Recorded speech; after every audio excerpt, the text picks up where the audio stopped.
of the opposite race, even white. They said, that's just plain murder. Why would they do that? Yes, it is. Plain murder. Plain murder.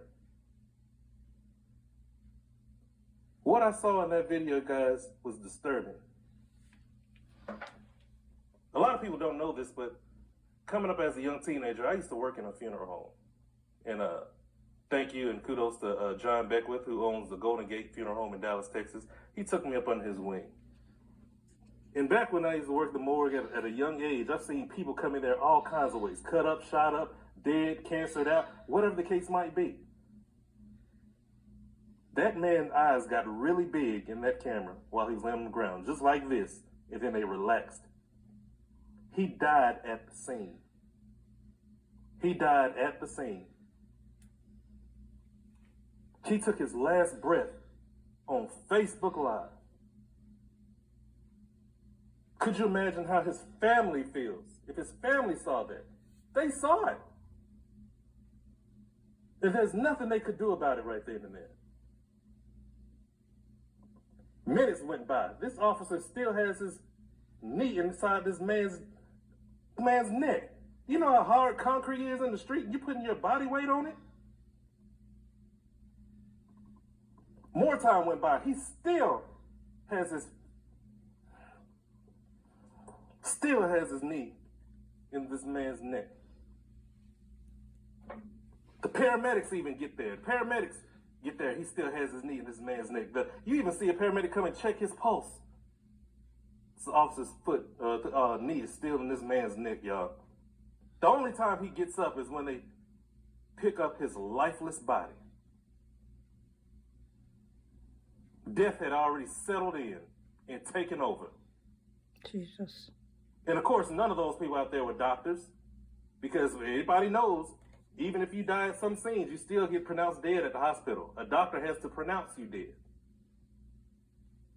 I saw death right there, because I've seen death at a young age and as a police officer. But I've seen it first when I was younger. I know how death looks in the face. And what's so disturbing about it is there are people that wanted to help. Don't get me wrong. Yeah. People on the sidewalk saying, hey, look at them. They're telling this officer, and you still have your dumb behind with your knee in this guy's neck while he's lifeless on the ground. So already gone. Death is already taken over. But it's sad that people wanted to go ahead and help and they couldn't. Yeah. They could not help because they were afraid. That officer took his mace out. Hey, get back there. It's just like a spider catching his lunch.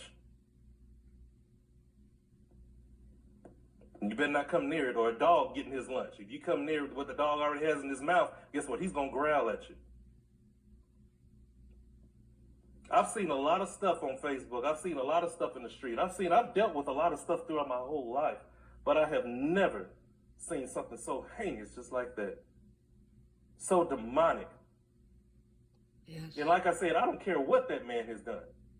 When you have your hands behind your back and your face down, ladies and gentlemen, you can pass out and not wake up. We learned that in the academy. It's called positional asphyxiation. Positional asphyxia. For those who are police officers on this page, corrections officer, especially corrections, jailers, people who's working prisons, prison guards, you all learned about positional asphyxiation because I taught it. I ran the academy when I worked for the state jail. I used to be a correctional officer as well. Doesn't matter if he was on drugs or anything. Talking about positional asphyxiation. Because when you're face down and your arms are behind your back, your chest, your rib, your lungs need to expand so you can breathe.